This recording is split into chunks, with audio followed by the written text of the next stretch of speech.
A US banking crisis amid prolonged high inflation has rattled the global economy, and that's an opportunity for some of the world's biggest oil producers. Some members of the Saudi Arabia-led OPEC cartel and Russia have announced they're cutting production.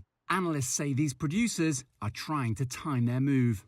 The financial crisis or the banking crisis that started in the US over the past 2-3 weeks and in Europe with Credit Suisse, I think has increased the possibilities of the developed economies of going into a recession faster and sooner than people have thought, and maybe for longer.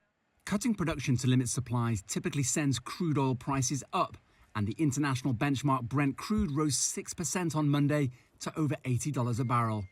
Some experts say that's the threshold OPEC is aiming for after prices surged to more than $120 a barrel last year, then dropped to nearly $70. They want to make sure they don't flood the market with oil, that they deliver the marginal barrel, and that they're able to balance the two, both supply and demand, to achieve a targeted price. This new strategy will be a concern for US drivers with fresh memories of gasoline prices hitting record highs last year, driven by inflation and Ukraine's conflict with Russia, one of the world's top 10 crude exporters. The Biden administration dipped into the country's oil reserves to drive down prices and had intended to replenish them earlier this year, counting on crude costing around $70 a barrel. Owen Fairclough, CGTN, Washington.